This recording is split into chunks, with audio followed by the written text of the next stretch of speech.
Cairo, the year 1324. Anno Domini.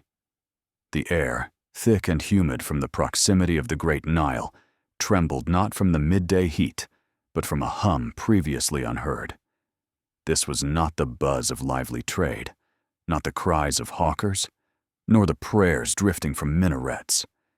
It was the wail of an entire economy, the agonizing groan of the financial system in the greatest city of the Islamic world.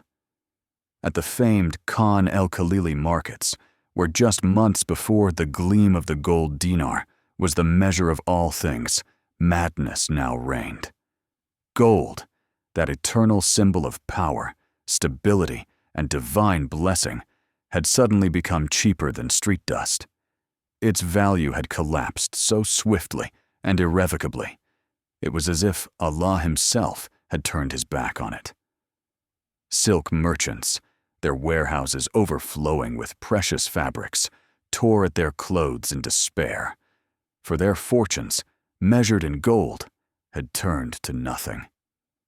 Moneylenders, whose power was built on the meticulous accounting of every gram of the precious metal, stared at their ingots in horror, as if they were leprous stones.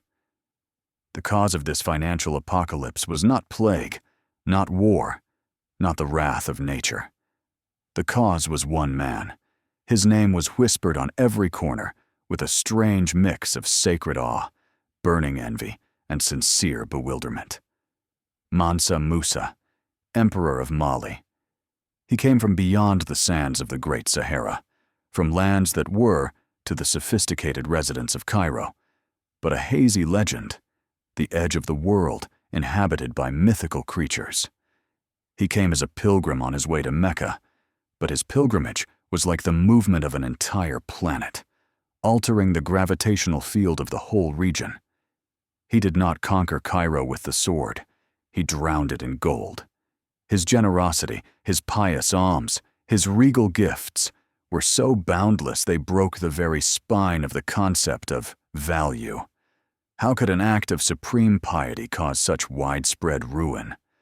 How could a man, guided by faith, unintentionally deliver a blow from which the Middle Eastern economy would take over a decade to recover?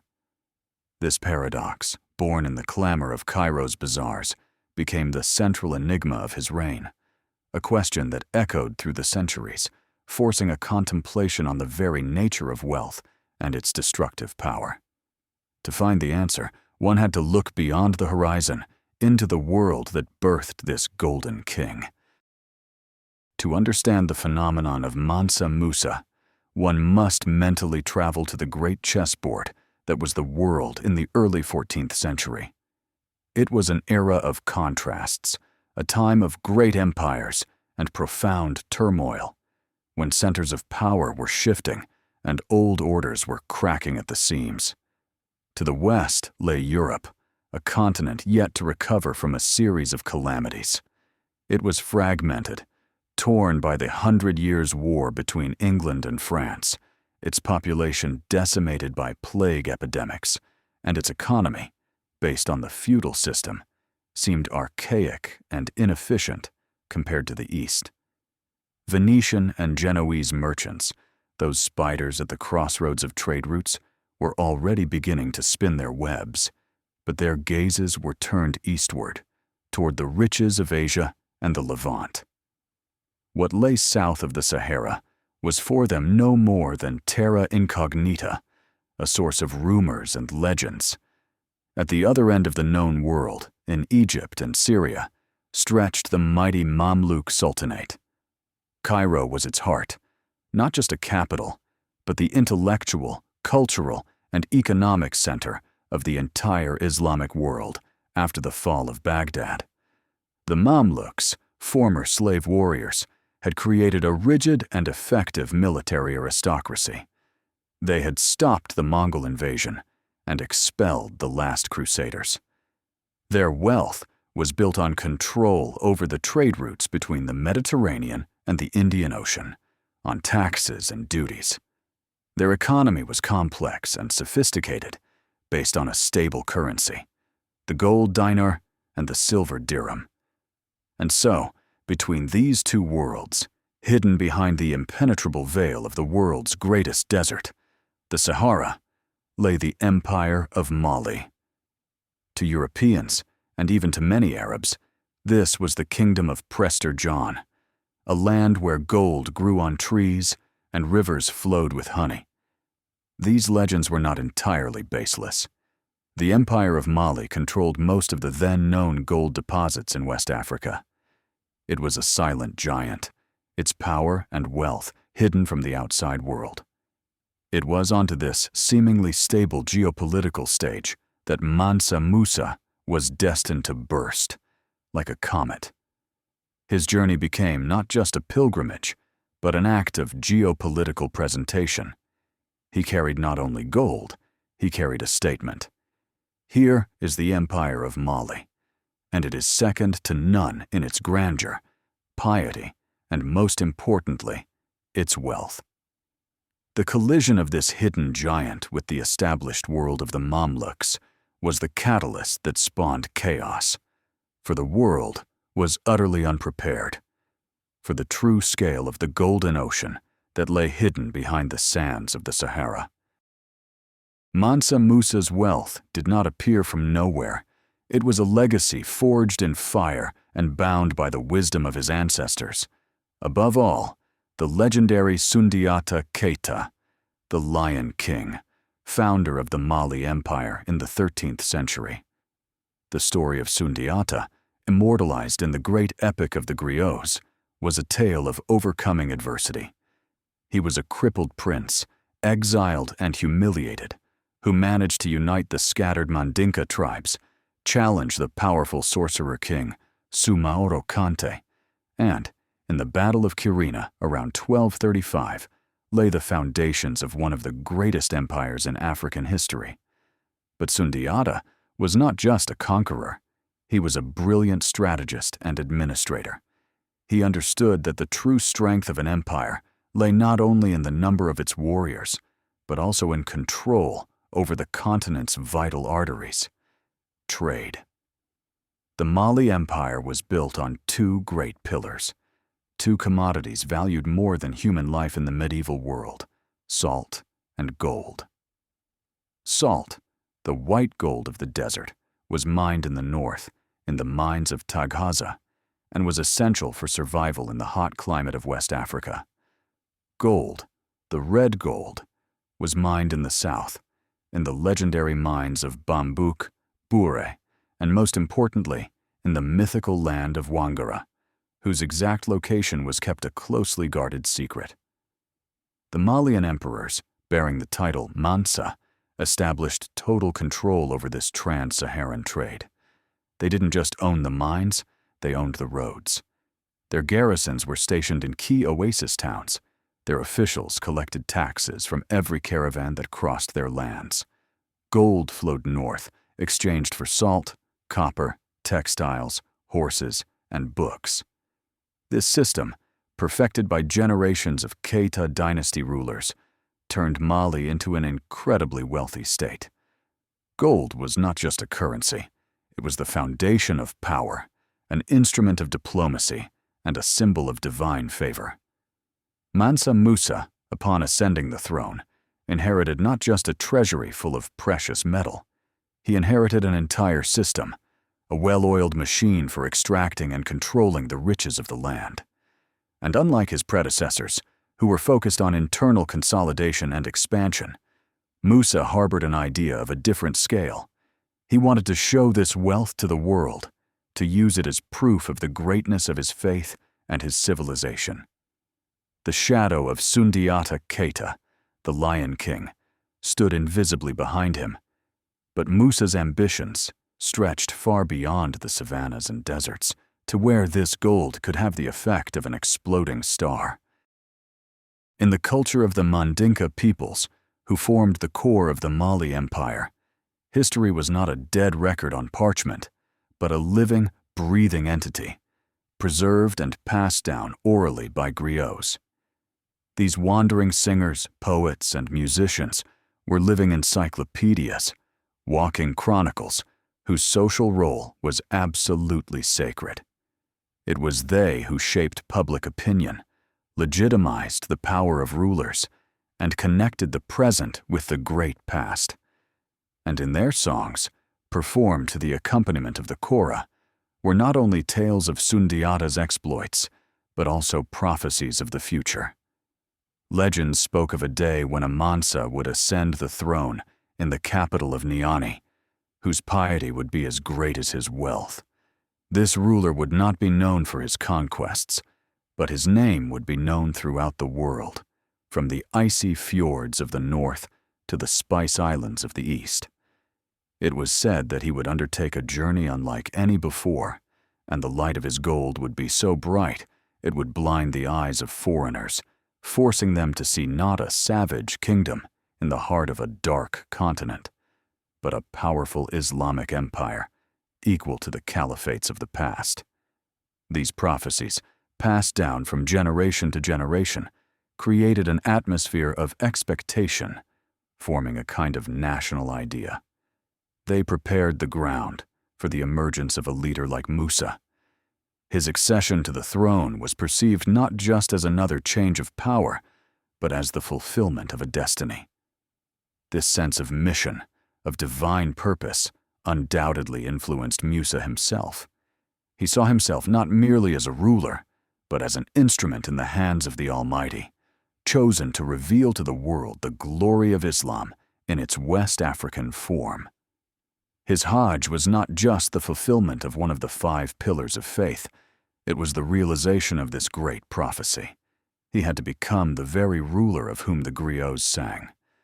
This mythological underpinning explains both the scale of his actions and, perhaps, a certain detachment from economic realities.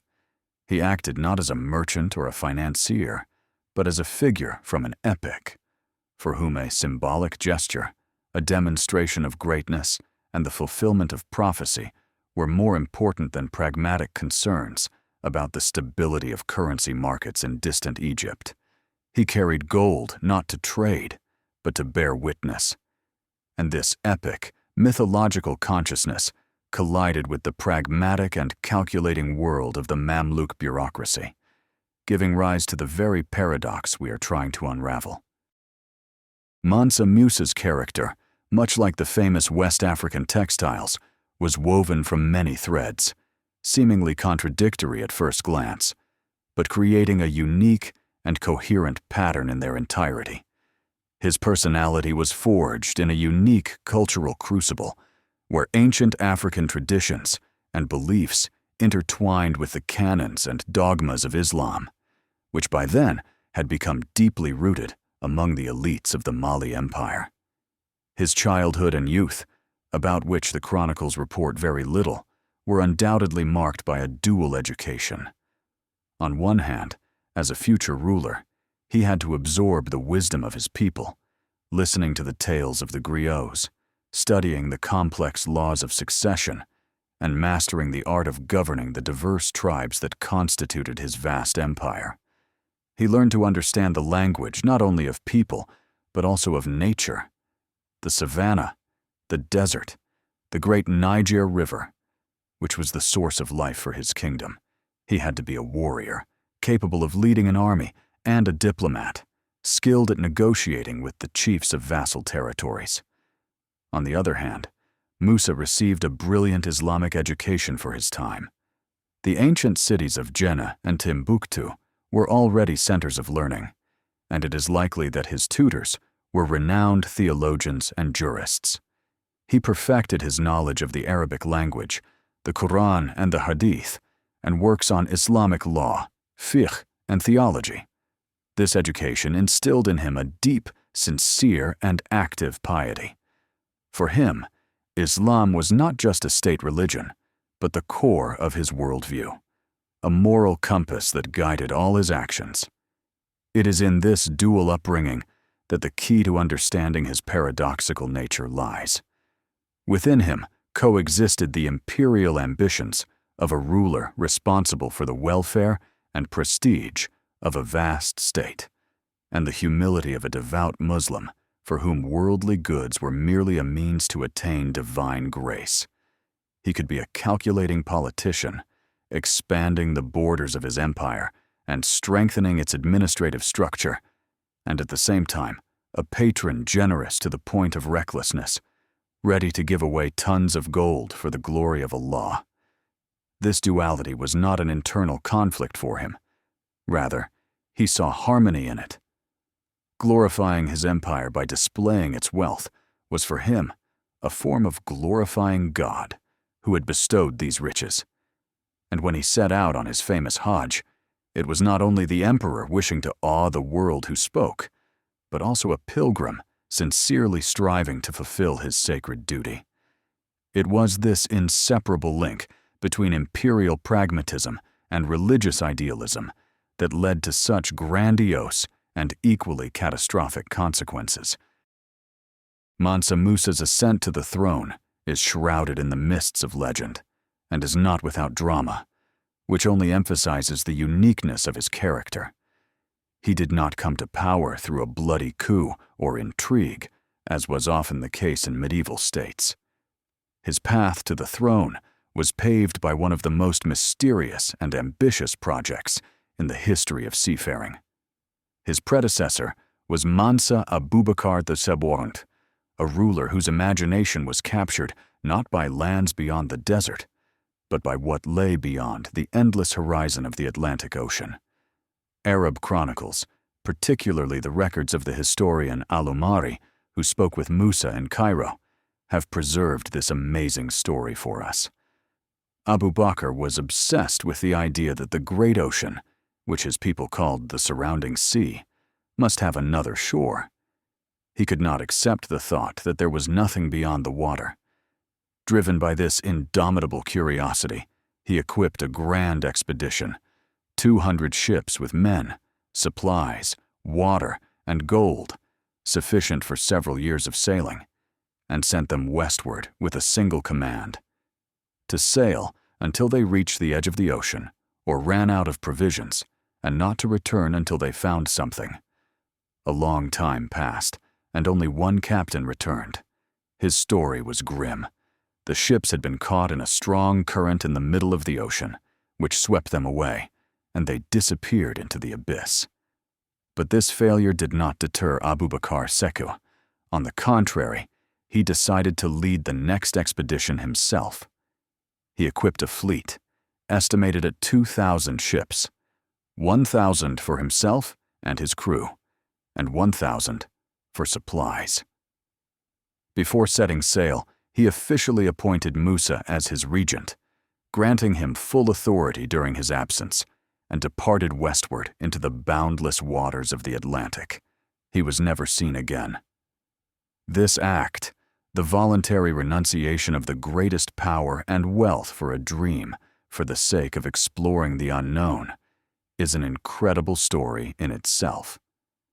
For Musa, it was his first and most crucial test. He did not seize power by force. He received it as a trusted steward, a guardian. He had to wait, perhaps for years, until it became clear that Abu Bakr would not return. And only then, in accordance with the laws and traditions, was he proclaimed the rightful Mansa. This unique path to power left its mark on his entire reign. He was not a usurper who needed to constantly prove his right to the throne through blood and cruelty. He was the legitimate heir who had accepted power from the hands of a dreamer, which perhaps ignited his own, no less ambitious, but differently directed ambitions, not across the ocean, but across the desert, to the heart of the Islamic world.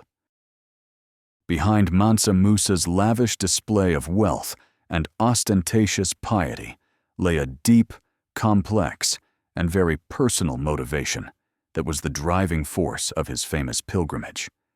It was not simple vanity or a desire to show off. It was a carefully calculated act that pursued several strategic goals, both external and internal. The main internal driver was undoubtedly his sincere religious feeling.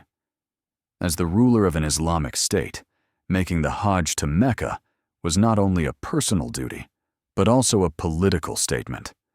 It was a way to strengthen Islamic institutions within his empire, enhance his authority among the Muslim clergy, and demonstrate to his subjects that their ruler stood in the same rank as the greatest leaders of the Ummah. However, behind this pious facade lurked another, no less powerful ambition, a kind of inferiority complex on a civilizational level. In the eyes of the enlightened Arab world, centered in Cairo, the Mali Empire, despite all the rumors of its gold, remained a distant, almost barbaric periphery. Its inhabitants were considered Bilad al-Sudan, the land of the blacks, and this definition carried a connotation of cultural arrogance. Musa, who had received an excellent education and knew of the great achievements of Arab science, architecture, and poetry, could not accept this. His secret, all-consuming goal was to shatter this stereotype. He wanted not just to make the Hajj, but to do it in such a way that the entire world would be forced to recognize the Mali Empire as a great civilization, equal to the caliphates of the past. His caravan was not just a procession of pilgrims, it was a showcase for his empire. Every slave dressed in Persian silk, every camel laden with gold, every mosque built along the way, all were part of a grand rebranding. He brought with him not only wealth, but also culture, order, and discipline. He sought to show that Mali was not a savage tribe that had stumbled upon a gold vein, but a highly organized state, with a developed administration, a strong army, and a deeply devout ruler. This desire for self-affirmation, this aspiration to inscribe his Black Empire in golden letters in the annals of world history, was his true inner demon. And it was this all-consuming ambition that compelled him to act on a scale that ultimately led to unforeseen economic consequences.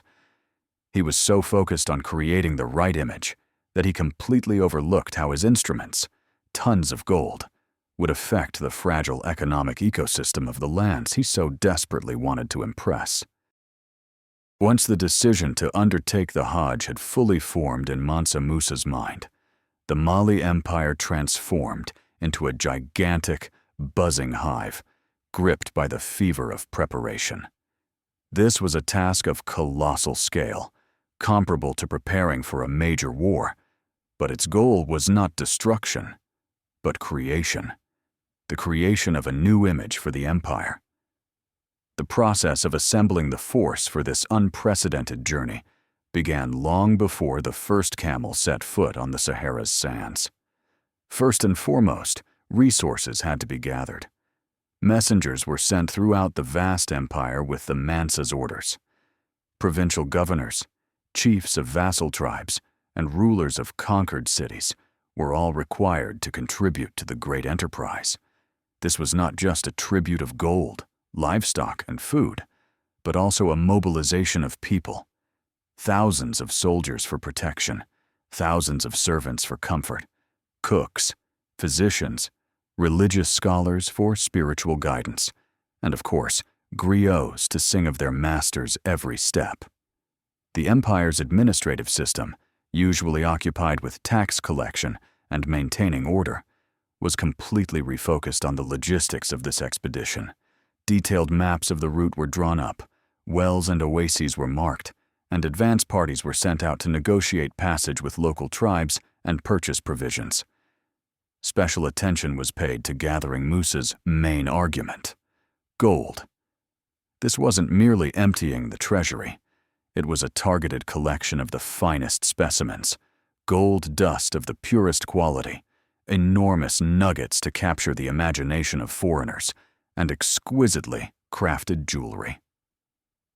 According to chroniclers, Musa's personal retinue alone consisted of 12,000 slaves, each dressed in precious silks and carrying a staff of pure gold. This preparation process was not only a demonstration of wealth, but also a test of the entire state machine of Mali. The ability to mobilize and organize such a vast number of people and resources, to provide them with everything necessary for a journey of many months across one of the world's harshest deserts, testified to a level of administrative and logistical sophistication in the empire that was in no way inferior to that of their contemporaries in Europe or the Middle East. Thus, even before the journey itself began, Mansa Musa had already started to achieve his goal. He was demonstrating that Mali was not just a territory, but a powerful, centralized, and effectively governed state, capable of realizing projects of truly imperial scope. By the time Mansa Musa began his Hajj in 1324, the Mali Empire had reached its territorial and economic zenith, becoming one of the largest states in the world at that time. The geopolitical landscape under its rule was vast and diverse, stretching over 2,000 kilometers from west to east. To the west, its borders were washed by the Atlantic Ocean, giving the empire access to marine resources and potential trade routes. To the east, its influence reached the bend of the Great Niger River, encompassing the key city of Gao, which ensured control over the region's most important waterway. To the north, the Mansa's domains extended deep into the Sahara, including the vital salt mines of Tagaza and the trading hub of Walata. The southern borders were less defined, disappearing into forests and savannas, but it was from there, from the lands of the Akan and Lobi peoples, that a significant portion of the gold that formed the basis of the empire's prosperity came. This vast conglomerate of lands was home to dozens, if not hundreds, of different peoples and tribes: Mandinka, Soninka, Fulbe, Songhai, Tuareg, Dogon, and many others. Each group spoke its own language, had its own traditions and beliefs. Governing such a patchwork required not only military force, but also considerable political flexibility. The administrative system of Mali, inherited and improved by Musa, was based on a system of provinces governed by governors, farins, who reported directly to the Mansa. However, many conquered kingdoms retained their local rulers, who paid tribute and supplied warriors, but enjoyed significant autonomy in internal affairs. The heart of the empire was a network of thriving cities. The capital, Niani, was the administrative center, but the true jewels were the trading cities of Jenne and Timbuktu. Located at the intersection of caravan routes and the river route along the Niger, they were melting pots of cultures and centers of commerce. Goods from all over the world flowed here: salt from the north, gold and slaves from the south, European textiles and weapons, Arab books and spices. Mansa Musa, therefore, ruled not just a vast territory, but a complex and dynamic economic and cultural system. His power was absolute, but it rested on a well-oiled mechanism of governance and control over immense wealth. It was from this position, as the master of a vast, stable, and prosperous empire, that he began his journey, intending to reveal to the world not just his personal wealth, but the power and majesty of the entire state that stood behind him. When Mansa Musa's enormous caravan finally set out from the capital city of Niani, it was a sight capable of stunning any imagination. This was not merely a procession of pilgrims, but a moving capital, a golden river flowing slowly northeast across the savannas and sands. The scale of this enterprise, as described by Arab chroniclers like Al-Umari and Ibn Khaldun, still seems almost mythical, but it reflects the effect this procession had on contemporaries. The total number of people in the caravan, according to various estimates, reached 60,000. This was the population of a large medieval city, uprooting itself and embarking on a journey 4,000 kilometers long. At the vanguard marched the Mansa's personal guard, thousands of elite warriors in armor, armed with spears and bows, ensuring security. Following them was the emperor himself, riding a magnificent horse, surrounded by his closest retinue and musicians. Preceding him were 500 slaves, each carrying a richly decorated staff of pure gold, weighing about 6 pounds. But the most astonishing part was in the details. The bulk of the wealth Musa carried was not the gold in plain sight. Following the main procession was a caravan of 80, or, by some accounts, 100, camels. Each of these camels was laden with bags containing up to 300 pounds of the purest gold dust. A simple calculation shows that this part of the caravan alone carried about 12 tons of gold, a colossal fortune even by modern standards, and for the 14th century, it was a sum capable of changing the economies of entire countries. And this did not count the gold carried by other members of the procession: courtiers, merchants, and servants. The emperor's wife, Inari Kunate, traveled with her own retinue of 500 maids. Bringing up the rear were countless wagons and pack animals with food, water, tents, mobile kitchens, and everything necessary to sustain this enormous organism for many months. This golden river was not just a display of wealth, it was an embodiment of power and order. Its movement was strictly regulated. Each group knew its place and its duties. It was a living, breathing symbol of the might of the Mali Empire. And when it finally reached the borders of the Mamluk Sultanate, the rumors that had raced far ahead had already prepared the ground for the shock and awe that the inhabitants of Cairo would experience upon seeing this marvel. The journey across the Sahara, the world's greatest desert, was in itself a monumental undertaking that demanded not only immense resources, but also flawless organization, which can be considered a tactical masterpiece by Mansa Musa's team. In those times, the desert was not an uninhabited vacuum. It was a complex network of caravan routes connecting West Africa with the Mediterranean, with its own laws, dangers, and masters.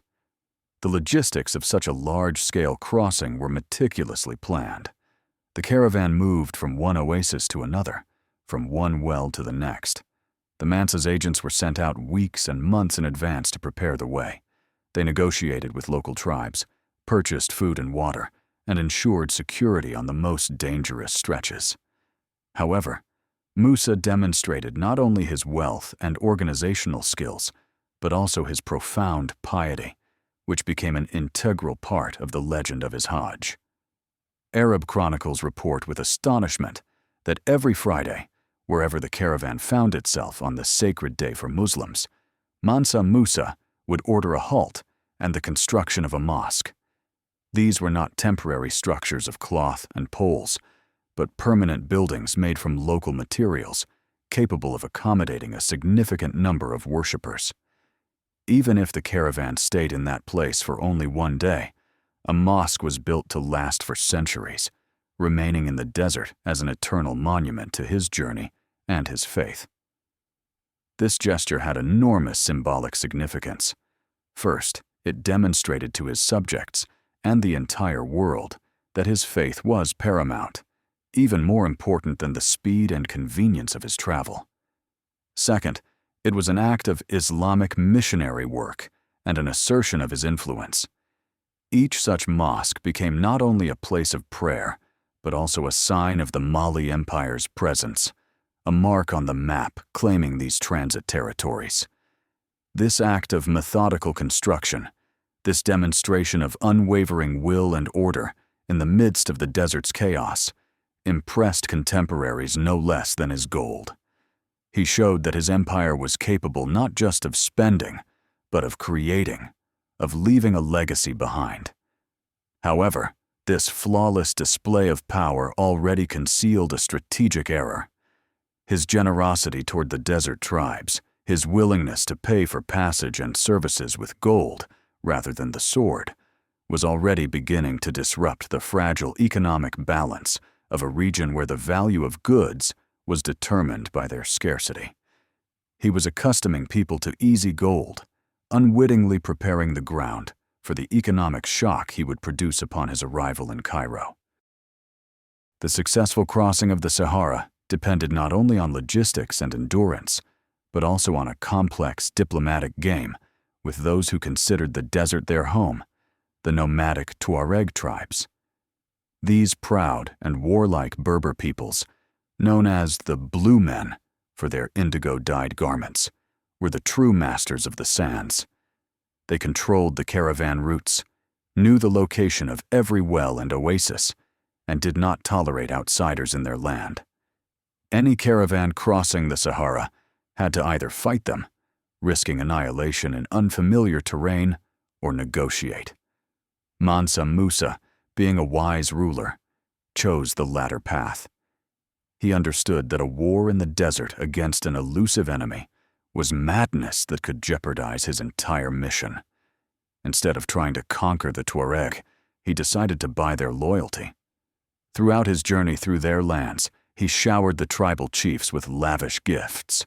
Gold flowed like a river, ensuring his caravan safe passage, guides, and protection. At first glance, this was a brilliant tactical decision. He avoided bloodshed, saved time and energy, and turned potential enemies into temporary allies. The Tuareg, astounded by his wealth and generosity, not only did not obstruct his movement, but also spread news of him throughout North Africa, building his reputation as a powerful and magnanimous monarch even before his arrival in Egypt. However, this strategy had a dark side.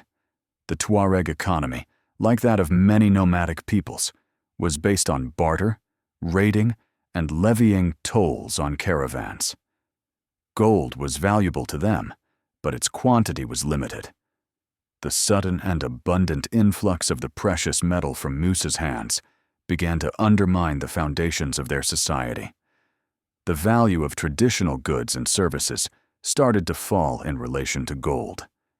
Instead of herding livestock or trading, it became more profitable to simply wait for the next wealthy pilgrim. Mansa Musa, without realizing it, had initiated a process of inflation and altered economic incentives right in the middle of the desert. He used gold as a tool of diplomacy, a way to buy peace, but this tool proved to be too powerful. He disrupted a fragile balance that had existed for centuries and showed that his wealth could not only create, but also corrupt, changing age-old ways of life. This was the first, yet unnoticed, harbinger of the economic storm his golden flood would unleash upon the much more complex and developed organism of the Cairene economy. In July of 1324, after many months of travel, Mansa Musa's gigantic caravan finally reached its first great destination, Cairo. His arrival at the city gates was like something out of the tales of 1001 Nights. The residents and authorities of the Islamic world's greatest metropolis were stunned. Rumors of a fabulously wealthy ruler from the depths of Africa had circulated before, but the reality surpassed the wildest fantasies. The sight of thousands of warriors, servants in silk with golden staffs, and lines of camels laden with precious metal plunged the city into a state of shock and awe. This was not merely the arrival of a pilgrim, it was a demonstration of power that challenged the most powerful ruler in the region, the Mamluk Sultan, Al-Nasir Muhammad. The meeting of the two monarchs became a moment of truth, a crossroads of fate, where not just two men, but two worlds collided. The Sultan, a sophisticated and proud ruler accustomed to all bowing before his authority, expected Musa to perform the traditional sign of respect, prostration. However, he met an unexpected obstacle. Mansa Musa, despite all his diplomacy, was a deeply and sincerely religious man. He politely but firmly refused to prostrate himself before another mortal ruler, stating that he bowed only to Allah. The situation was extremely tense. A refusal could be seen as an insult and lead to a serious diplomatic conflict. The Sultan's court held its breath, but Musa found an elegant solution. He agreed to prostrate himself, but did so as if he were bowing not to the Sultan, but to the Almighty, in gratitude for allowing him to safely reach this land and stand before its powerful ruler. This subtle diplomatic maneuver allowed both sides to save face. The Sultan formally received what protocol demanded, and Musa remained true to his principles. The conflict was resolved, and al-Nasir Muhammad, impressed not only by the wealth, but also by the intelligence and piety of his guest, received him with the highest honors. He provided lodging and full provisions for the entire caravan. This moment of choice, this delicate game on the edge of insult and compromise, showed that Mansa Musa was not just the owner of immense treasures, but also a skilled politician capable of navigating the complex court life of Cairo. He had passed the first test, but the main one was yet to come. The gates of Cairo were thrown open in welcome, and the Golden River, previously contained by the banks of the desert, was ready to flood its streets. After the diplomatic formalities were settled, Mansa Musa and his retinue spent 3 months in Cairo, awaiting the Hajj season. It was during this period that his generosity, his piety, and his wealth reached their peak, the moment the ancient Greeks called hubris, pride that challenges the gods and fate. Musa began to distribute gold. He did so not systematically, not according to any plan, but with the extravagance and spontaneity of a man for whom this resource was practically inexhaustible. Gold was given as alms to the poor on the streets, who, according to eyewitnesses, received such sums that they instantly became wealthy.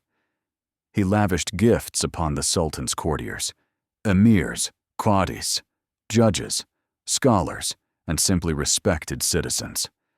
Anyone who dealt with him left with a breathtaking gift. When his people went to the market to buy provisions or any goods, they did not haggle. They paid whatever price was asked, often 2 or 3 times the real value, paying in the purest gold. For Musa, this act was a manifestation of piety, sadaqah, and at the same time, a demonstration of imperial grandeur. He wanted to be remembered not as a miser, but as the most generous monarch on earth. And he succeeded. His name became a legend. All of Cairo spoke only of him. People flocked just to see him and his retinue, hoping to receive a piece of this golden rain. He became the living embodiment of wealth, a synonym for the word luxury. Sultan al-Nasir Muhammad, himself a very wealthy man, was, according to chroniclers, astonished and even somewhat frightened by the scale of this phenomenon. His guest's wealth was so great that it defied conventional understanding. At that moment, Mansa Musa was at the zenith of his glory. He had achieved his goal. The world knew of him and his empire. He had proven that a ruler from the land of the blacks could surpass any other monarch in generosity and piety. However, tragedy was already lurking in this triumph. Like King Midas, he turned everything he touched into gold, but he did not understand that in the complex economic system of Cairo, based on balance and scarcity, turning everything into gold was tantamount to turning everything to dust. His moment of hubris, his greatest triumph of generosity, became the very push that sent the entire regional economy into a tailspin. He had challenged not the gods, but the fundamental laws of economics, and those laws were preparing to strike back. At first, the effect of Mansa Musa's golden rain seemed entirely positive. Money flooded the economy, merchants made fabulous profits, and the poor became well off. The city buzzed like a disturbed hive, caught in a gold rush. However, the first cracks soon began to appear in the edifice of Cairo's economy, the first ominous harbingers of the coming storm. A fundamental economic law states, the value of any commodity is determined by its scarcity. Gold was valuable precisely because it was scarce, and its extraction required immense effort. Mansa Musa, by his actions, abolished this law. He injected such a gigantic amount of gold into the closed economic system of Cairo that it ceased to be rare. Initially, this manifested in a sharp rise in the prices of goods. Merchants, seeing that Musa's entourage was willing to pay any price, began to inflate the cost of their wares: food, textiles, spices, slaves. Rampant inflation began. Those who had received gold from Musa did not rejoice for long. They soon discovered that their gold dinars could buy far less than before. Their wealth turned out to be an illusion. Then the second, more destructive phase began. The gold dinar, the stable currency of the Mamluk Sultanate, began to depreciate rapidly. People lost faith in money. Those who had savings in gold, merchants, aristocrats, moneylenders, saw their fortunes melt away in a matter of weeks. Their wealth, accumulated over years or even generations, was turning into useless metal. Panic set in. People tried to get rid of their gold, exchanging it for anything: silver, goods, real estate, which further fueled the decline in its value. An economy based on the gold standard was paralyzed. Contracts denominated in gold, dinars, became meaningless. Debts depreciated. The entire complex system of trade and credit on which Cairo's prosperity depended was on the verge of collapse.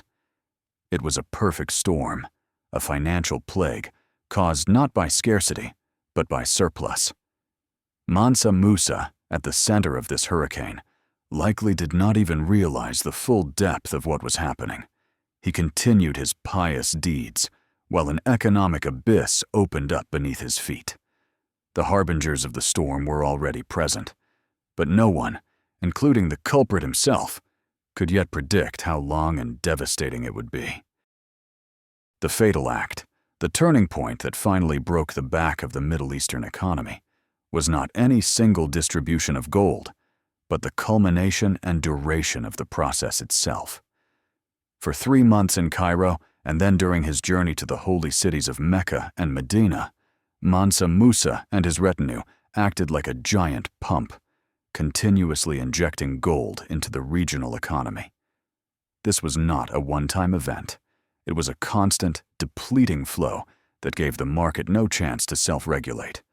The culmination came when the market of Cairo, and then the markets of other major cities like Alexandria, Jeddah, and Damascus, became completely and irreversibly saturated. Gold ceased to be merely cheap.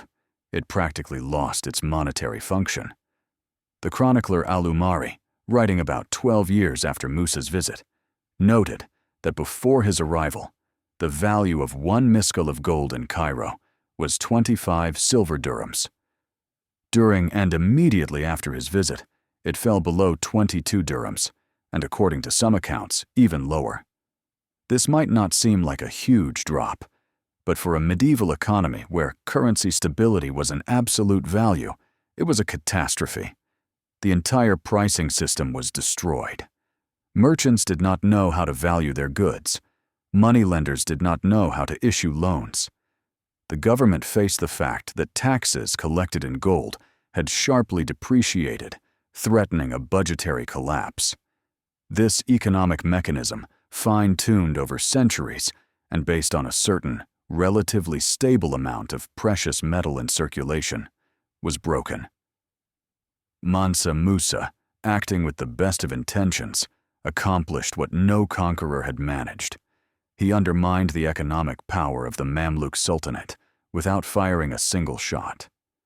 His fatal act lay not in malice, but in a complete misunderstanding of how an economy based on scarcity works. In his own empire, gold was a renewable resource, extracted from the earth in vast quantities. He treated it accordingly. But in Egypt, which was a trade intermediary and not a gold producer, it was the foundation of financial stability. By injecting tons of cheap Malian gold into this fragile system, he essentially committed an act of unintentional economic vandalism. The consequences of this turning point were felt throughout the Mediterranean and the Middle East for more than a decade, becoming a clear lesson in how absolute wealth can carry the seeds of absolute destruction. The reaction of the Mamluk elites to the economic chaos unfolding before their eyes was complex and ambivalent, a mixture of confusion, helplessness, and grudging admiration. On one hand, Sultan al-Nasir Muhammad and his closest advisors, being experienced administrators, could clearly see where the unbridled generosity of their guest was leading. They watched the value of the dinar fall, the markets convulse, and their own treasury's wealth diminish. Internal reports were undoubtedly sounding the alarm. There was a natural desire to intervene, to stop this golden flood that threatened to wash away the foundations of their prosperity. However, they faced an insurmountable obstacle, a kind of political zugzwang. Any attempt to limit Mansa Musa's spending, or worse, to forbid him from giving alms, would have been perceived as an act against piety. Musa positioned his actions not as an economic intervention, but as the fulfillment of a religious duty, helping the poor, giving gifts to respected individuals, and glorifying Islam. To oppose this would be to portray themselves in the eyes of the common people and the entire Muslim world as misers, godless men, insulting a generous pilgrim who was the Sultan's own guest.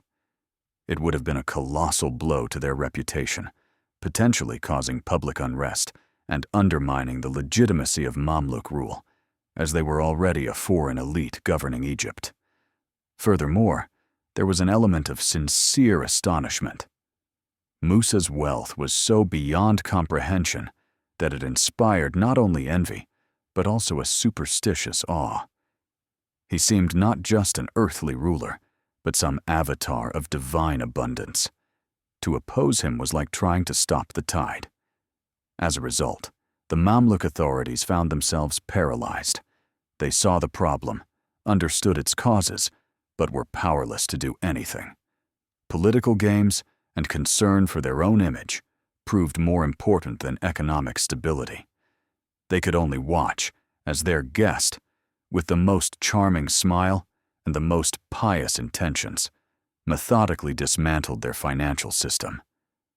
Perhaps they hoped that after his departure, everything would return to normal on its own, underestimating the scale and long-term nature of the damage inflicted.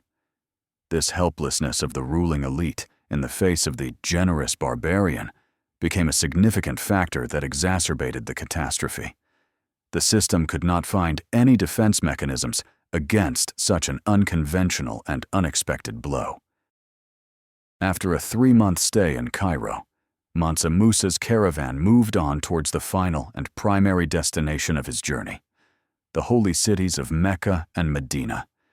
This was an inexorable advance towards the denouement, the culmination of his pilgrimage, and simultaneously, the exacerbation of the economic crisis that now, like an infection, spread with him. After crossing the Red Sea to Jeddah, the port of Mecca, he set foot on land, where every step was sanctified by the history of Islam.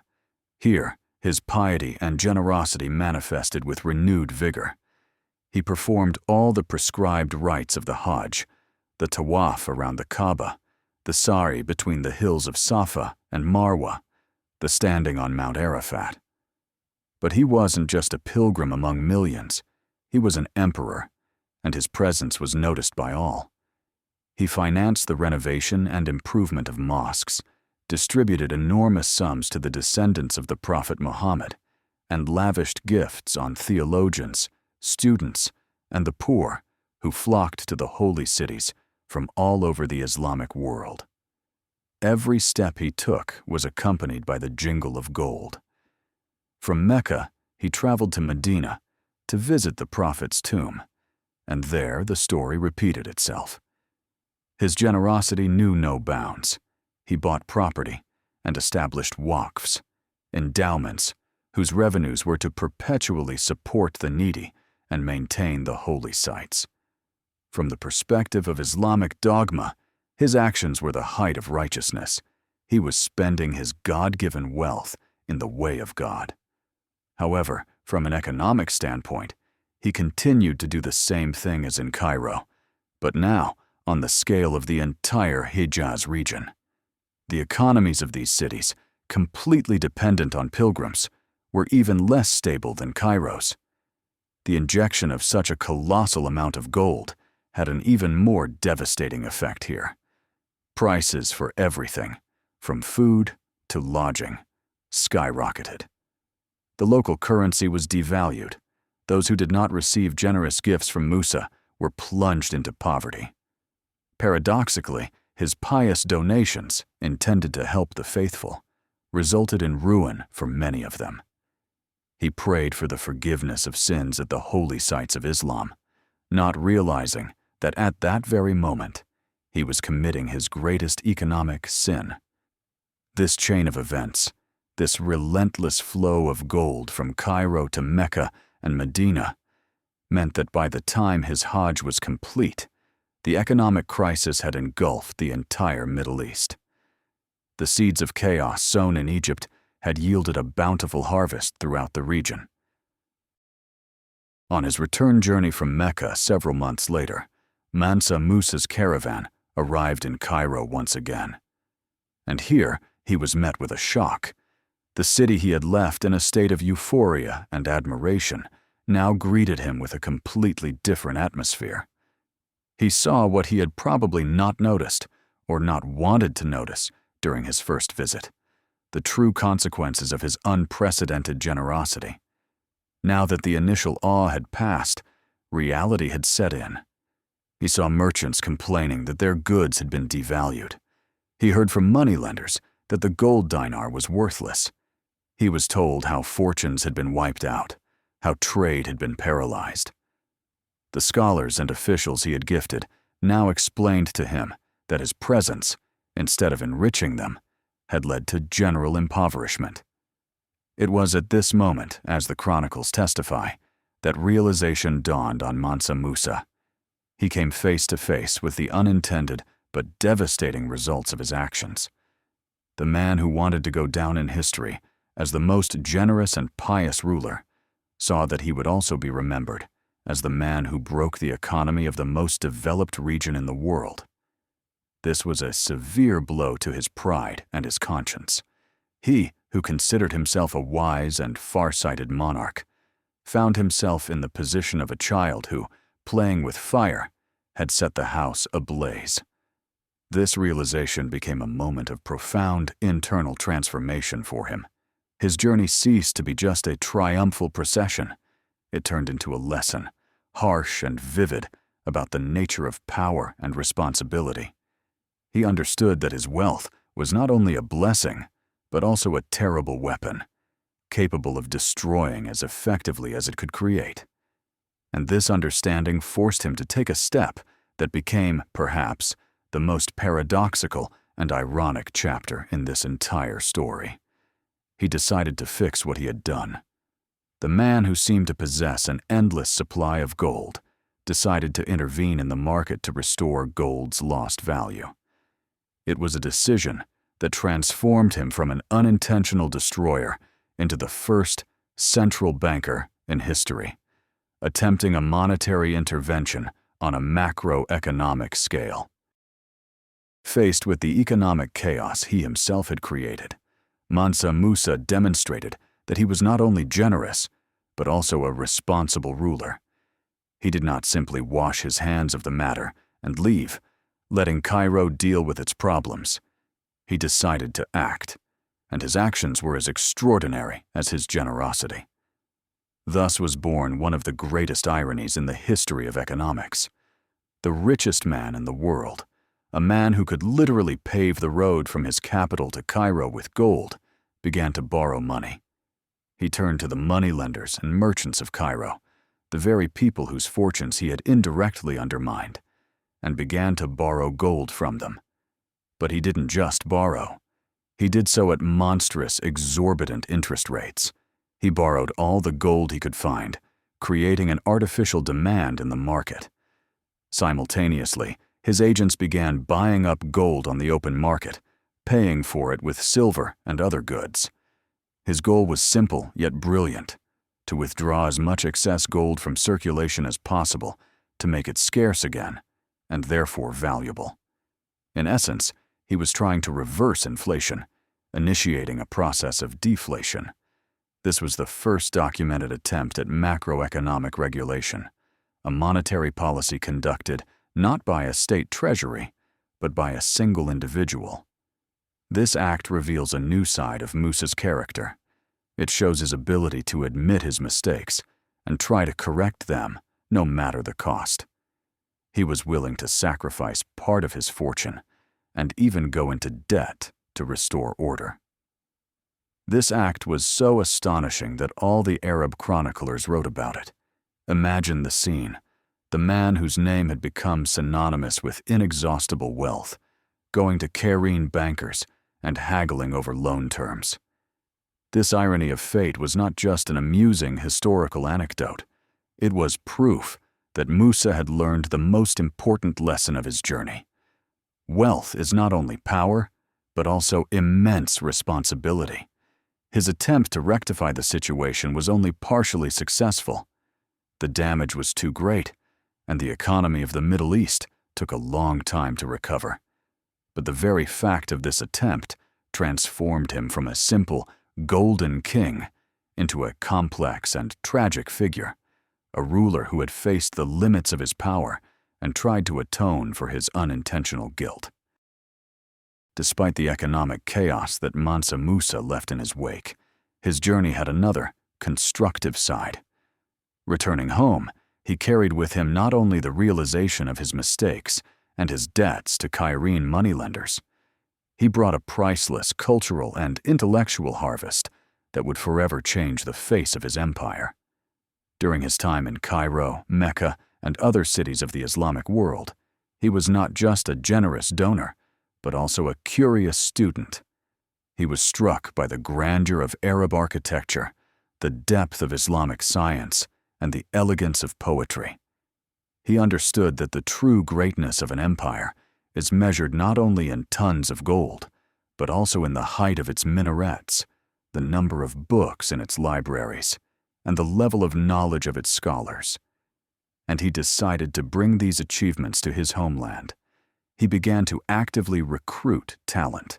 He invited, and in essence, hired at great expense, the best architects, theologians, lawyers, poets, and scholars. He met during his journey to follow him to Mali. His return caravan was laden not only with goods, but with people, the bearers of knowledge. Hundreds of books on theology, law, astronomy, mathematics, and medicine were purchased in Cairo and Alexandria and sent south. But his most valuable acquisition was a man named Abu Ishaq Ibrahim al-Sahili. He was a poet and architect from Granada, the last Muslim stronghold in Spain, famous for its refined Andalusian style. Musa met him in Mecca and was so captivated by his talents and knowledge that he persuaded him to move to Mali, promising him an unheard-of reward. Al-Sahili agreed, and this decision had far-reaching consequences. He brought to West Africa the advanced construction technologies and architectural ideas of Muslim Spain and North Africa. He taught local craftsmen to work with fired brick, to build domes and arches, and to create intricate ornamentation. This cultural transfer, initiated by Mansa Musa, became the second, and perhaps more important, result of his Hajj. If the distribution of gold had a destructive and temporary effect, the import of knowledge and ideas laid the foundation for a long cultural flourishing. He understood that gold could be spent, but knowledge would last forever. And he decided to invest his wealth in something not subject to inflation, in the culture and education of his people. Upon returning to his empire, Mansa Musa immediately began to implement his new grand project, which was to become the material embodiment of his transformed ambitions. He decided to turn his wealth from a source of economic turmoil into the foundation of a cultural renaissance. His main goal was to transform the key cities of his empire, especially Timbuktu, into centers of Islamic learning and culture that could rival Cairo, Baghdad, and Cordoba. An era of great construction began. The first and most famous project, realized under the guidance of the architect Abu Ishaq al-Sahili brought from Andalusia was the construction of the Jinguereber Mosque in Timbuktu, or the Great Mosque. It was a revolutionary structure for the region. Instead of the traditional mud brick technique, al-Sahili used fired brick technology, which allowed for a stronger and more monumental building.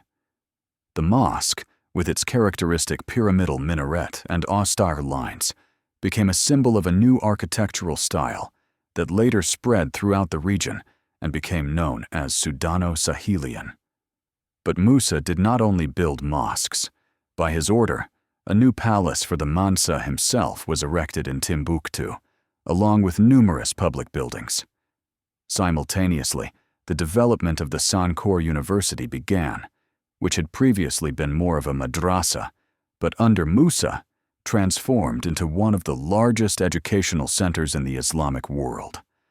He financed the construction of new buildings, attracted professors from Fez and Cairo, and expanded the library with books brought back from his pilgrimage. Timbuktu, previously primarily an important trading post at the crossroads of desert and river routes, began to turn into an intellectual capital. It came to be called the Athens of Africa, the Pearl of the Desert. Students and scholars from all over Africa and the Middle East flocked here. This construction boom, initiated and funded by Musa, was his answer to the lesson he had learned in Cairo. He realized that true greatness lies not in squandering gold, but in investing it in what will endure for centuries, in stones and knowledge. He literally transformed his gold, a symbol of transient wealth, into buildings and institutions that became symbols of eternal wisdom. The birth of Timbuktu as a great cultural center became the true and most lasting legacy of his famous Hajj. Mansa Musa's policy of turning Timbuktu into a center of learning was not just about constructing buildings. It was about creating an entire intellectual ecosystem. He understood that the walls of mosques and universities are lifeless without the people and ideas that fill them. Therefore, in parallel with construction, he launched a large-scale program to attract and support knowledge. A true golden age for West African science and literature began, fully funded from the emperor's treasury. The libraries, especially the library of the Sankore University, became his primary concern. He spent enormous sums on purchasing and copying manuscripts. His agents scoured the book markets of Cairo, Damascus, and Fez in search of rare and valuable texts in various fields: Islamic law, theology, astronomy, mathematics, rhetoric, and medicine. The copying of books was put on a production line. Entire guilds of calligraphers and scribes emerged in Timbuktu, whose work was highly valued and generously paid. Owning a large personal library became a sign of status and scholarship among the local elite. As a result, hundreds of thousands of manuscripts were collected in Timbuktu, making its book collections among the largest in the world. But books were only part of the plan. The main thing was people. Mansa Musa established generous grants and scholarships for students and professors. The best minds of the Islamic world were invited to Timbuktu, offered conditions that were impossible to refuse: high salaries, free housing, complete respect, and freedom to teach and conduct research. The Sankore University was organized on the model of leading Islamic universities and consisted of many independent schools or colleges, each headed by a master sheikh. Students could study a wide range of disciplines, and upon successful completion of their studies, they received the traditional turban, symbolizing their scholarly degree. Thus, the gold that had caused inflation and chaos in Cairo was transformed in Timbuktu into something far more valuable: human capital. It became knowledge, passed down from generation to generation. Mansa Musa, perhaps intuitively, understood a fundamental truth. Material wealth is transient and can be destructive, but investments in education and culture create a legacy that is not subject to market fluctuations. He literally turned his gold into wisdom, creating a civilizational stronghold that continued to shine long after the glitter of his empire began to fade.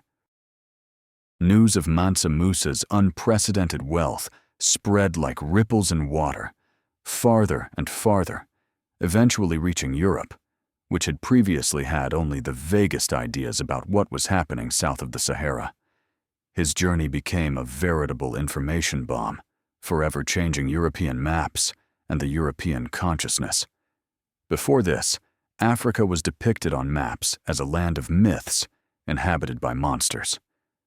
Now, a specific name appeared on it, Mansa Musa, and a specific symbol, gold.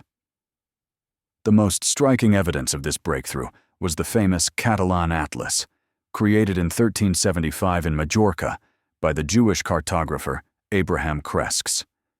This magnificent world map, one of the most accurate of its time, was intended for European monarchs and navigators. And on the part depicting West Africa, for the first time, an image of a black ruler appears, sitting on a throne, with a crown on his head, a golden scepter in one hand, and a huge golden nugget in the other. The caption reads, "This black lord is Musa Mali, lord of the blacks of Guinea. This king is the richest and most noble ruler of all this land because of the abundance of gold that is mined in his country." The appearance of this image was a turning point. Myth became flesh and blood, and most importantly, it acquired geographical coordinates. Mansa Musa became the living embodiment of African riches for Europeans. The legend of him, of his golden caravan, of cities paved with gold, stirred the minds of adventurers, merchants, and, most importantly, monarchs. This image, replicated in numerous copies and retellings, ignited in Europeans an unquenchable desire to reach the source of this gold. It became one of the main drivers for the beginning of the Age of Discovery. Portuguese princes, such as Henry the Navigator, sent one expedition after another along the coast of Africa, trying to circumnavigate the continent and find a sea route not only to India, but also to the legendary land of Mansa Musa. Thus, the fame that the Malian emperor so craved also acquired its dark, shadowy side. He wanted his empire to be respected. Instead, it became an object of desire. He wanted to astound the world with his wealth, and he astounded it so much that the world decided to come and take that wealth for itself. The greatest PR move in history, designed to affirm the greatness of Mali, ultimately placed a giant golden target on the back of his empire. The Mali Empire, at the sunset of Mansa Musa's reign, seemed an indestructible rock, shining in the rays of its newfound worldwide fame. Its economy flourished, its cities were being built, its universities attracted the best minds, and its name inspired awe and respect from the shores of Portugal to the markets of Cairo. However, as often happens in history, the seeds of future decline were already hidden at the very peak of its power. And the main reason for this future vulnerability was precisely the fame to which Musa had so aspired. His Hajj, which demonstrated to the world the immense riches of Mali, had long-term consequences that he could not have foreseen. He broke the cardinal rule that his ancestors had followed for centuries. Do not draw too much attention to your gold. For centuries, Malian rulers had controlled the trade, but kept the exact location of their gold mines a closely guarded secret. Now, the whole world knew that somewhere in West Africa lay a source of almost infinite wealth. This knowledge became an obsession for European powers, especially Portugal and Spain, which were beginning their maritime expansion. Their goal was not just to find a route to India, but to establish direct control over the sources of African gold, bypassing the Arab and Berber intermediaries with whom they traded in North Africa. The scramble for Africa began, not yet colonial, but already predatory. Portuguese caravels advanced further and further south along the Atlantic coast each year, building forts, establishing contact with coastal tribes, and trying to penetrate the interior of the continent. This created a new, unprecedented threat for the Mali Empire, not from the north, from the desert, but from the west, from the ocean. Furthermore, the very structure of the empire, based on the vassalage of many different peoples, was stable only as long as the central authority was strong. Mansa Musa was a strong and charismatic ruler, but his heirs lacked his authority and talents. Conquered peoples, such as the Songhai in the city of Gao, began to raise their heads, sensing that the central grip was weakening. Internal strife among different branches of the ruling dynasty further eroded the empire's unity.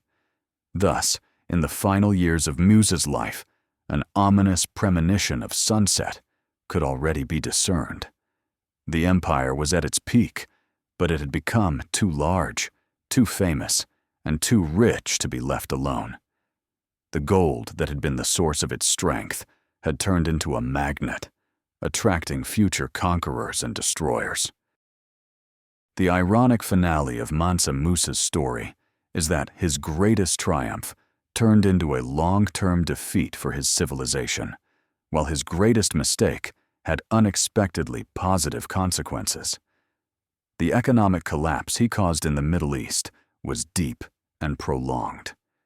Historians estimate that it took the gold market 10 to 12 years to recover and return to previous price levels. His desperate attempt to rectify the situation by buying back gold at huge interest rates had only a temporary and limited effect.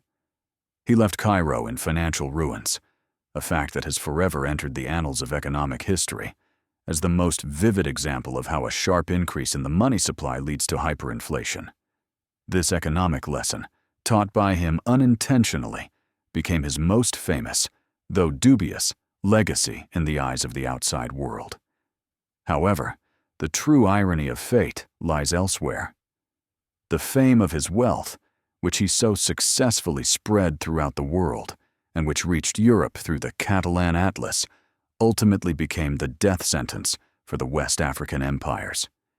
It was this legend of the Golden King that became one of the main drivers of Portuguese and Spanish expansion along the coast of Africa. The search for the land of gold led to the beginning of the transatlantic slave trade, to colonial conquests, and to centuries of oppression of the continent's peoples. Thus, the act intended to glorify his civilization ultimately led to its enslavement. On the other hand, his mistake, the profligate spending of gold, had an unexpectedly positive outcome. It was the shock of his actions in Cairo that forced him to rethink the nature of wealth and invest his remaining funds in culture and science. The construction of mosques, the founding of the Sankore University, the creation of libraries in Timbuktu, all were direct consequences of his economic fiasco. And while the Mali Empire eventually fell and its gold was plundered, this cultural heritage, this knowledge preserved in thousands of manuscripts, has survived the centuries. Thus, the unexpected resolution of his story is that his apparent triumph, fame, led to catastrophe, while his clear mistake, ruining an economy, gave birth to an eternal legacy. Fate truly has a cruel sense of humor. Mansa Musa died around the year 1337, just a few years after his triumphant, yet catastrophic return from Mecca. The circumstances of his death, like many details of his life, remain unclear. But he departed this world at the height of his power, leaving behind an empire that was larger, richer, and more famous than ever before. His passing marked the end of Mali's golden age, and the beginning of a slow but steady decline. The end of his earthly journey symbolically closes the composition of his story. He came to power after his predecessor vanished in search of an unknown world across the ocean. Musa himself journeyed in the opposite direction, to the heart of the known world and returned to transform his homeland into a center of knowledge. His death became the point after which the centrifugal forces, previously held in check by his authority and will, began to take over. He left his heirs a vast and complex state, but with it, the burden of problems he himself had created. His son, Mansa Musa, was a weak ruler, unable to keep the powerful military commanders and vassal kings in line. Soon after Musa's death, internal strife and struggles for the throne began. The empire started to crack at the seams. The city of Gao, conquered by Musa, rebelled and became the center of the new, rising Songhai Empire, which would absorb most of Mali's territories in the following century.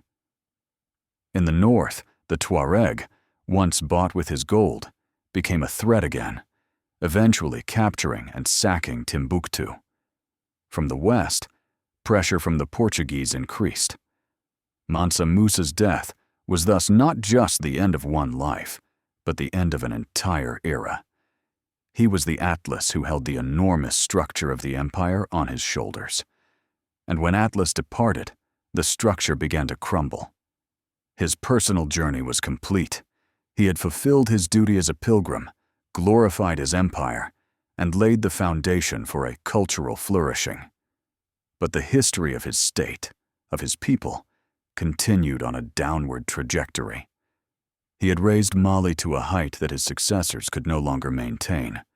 And in this, too, lies a part of his complex and tragic legacy. Mansa Musa's legacy, when viewed through the prism of centuries, proves to be strikingly dualistic and paradoxical. How he is perceived in different cultures and different eras varies dramatically, making his figure even more complex and multifaceted. In the Western world, especially in popular culture, he has become an almost mythical symbol of boundless, almost cartoonish wealth. His name most often appears in lists of the richest people in history, where he is portrayed as a kind of African Croesus, a man who literally threw gold around. In this perception, his personality is flattened, reduced to a single attribute: money. His Hajj is seen not as an act of deep faith, but as the eccentric whim of a nouveau riche. His cultural achievements in Timbuktu are often ignored, and the economic collapse in Cairo is presented as an amusing historical anecdote. He becomes a character from a fairy tale rather than a real historical figure, which is essentially a continuation of the same colonial viewpoint that sees Africa only as a source of resources, not of civilization. His image is completely different in African and Pan-African historical tradition. Here, he is one of the greatest heroes, a symbol of a golden age when African empires were at the peak of their power and commanded respect throughout the world. For African historians and nationalists, he is a great builder, an enlightened monarch, a patron of the arts and sciences. His journey to Mecca is seen as a bold political move that put Africa on the world map, an act of asserting cultural and racial dignity. In this context, the distribution of gold is not recklessness, but a tool of soft power, and the building of Timbuktu is his main achievement, proof that African civilization was in no way inferior to Arab or European civilization. For them, Mansa Musa is the answer to all Eurocentrists who claim that Africa has no great history of its own. This duality of perception reflects not only the complexity of Musa's figure, but also how history is used in different cultures to shape their identity. For the West, he is the exotic other, confirming the myth of Africa's fabled riches.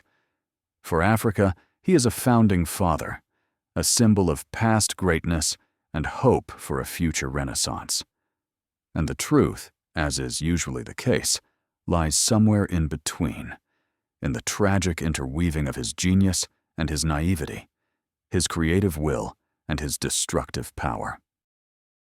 Now, having journeyed the entire path with Mansa Musa, from his ascent to the throne, to his posthumous fame, we can finally provide a comprehensive answer to the central question posed by this narrative. How and why did his act of supreme generosity ruin an economy? The solution to this paradox lies not in malicious intent, not in foolishness, and not even in simple economic ignorance.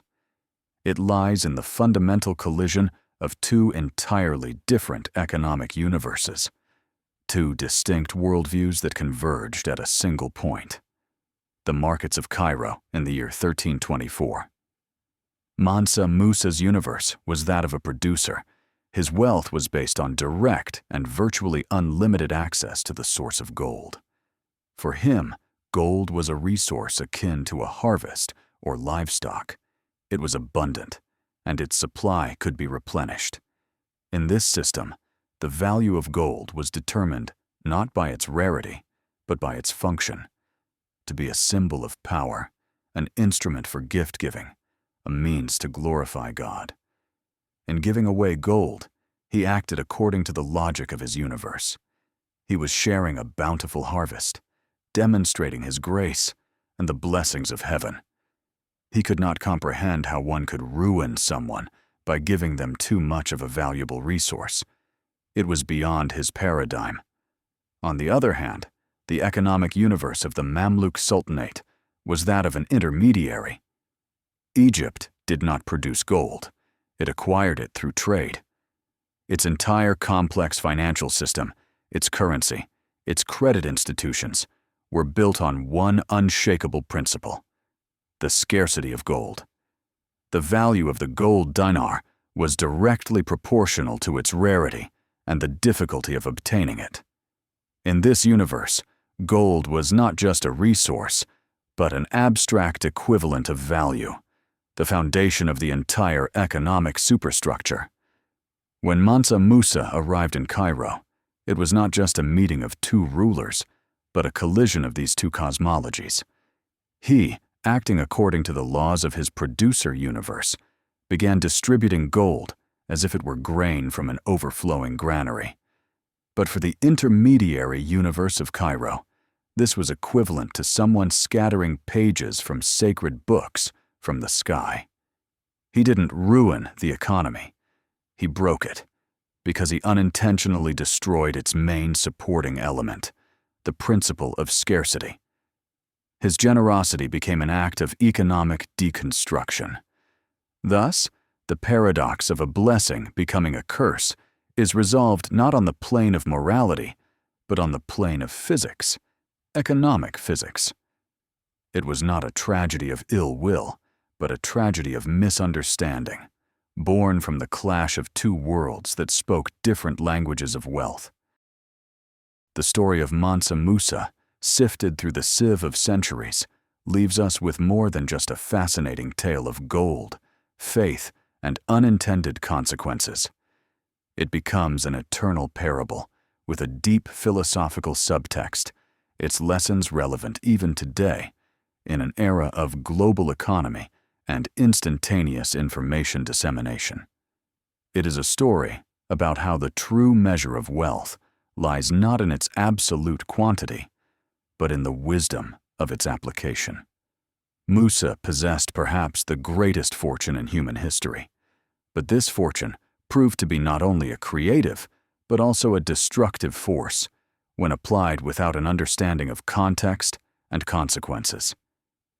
This prompts reflection on the modern concept of wealth, on billionaires whose decisions can crash markets, and on states whose financial policies affect the lives of millions beyond their borders.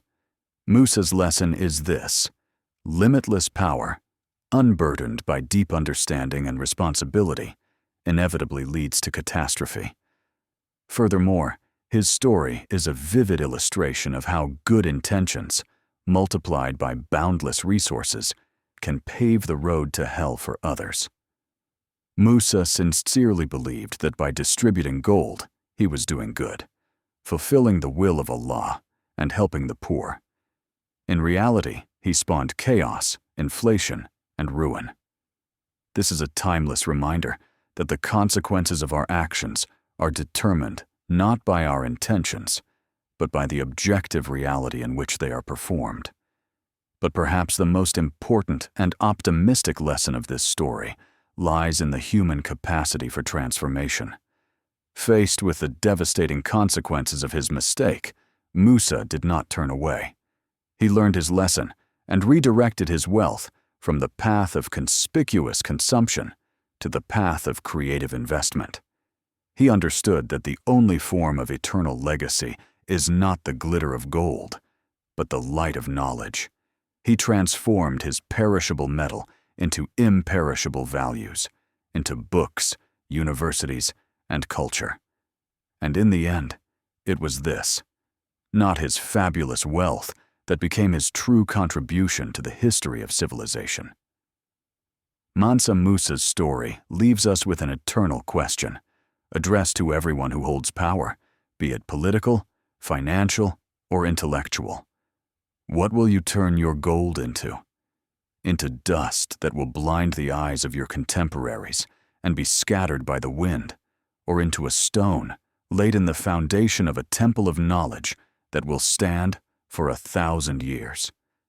The answer to this question defines the difference between a mere rich man and a great ruler.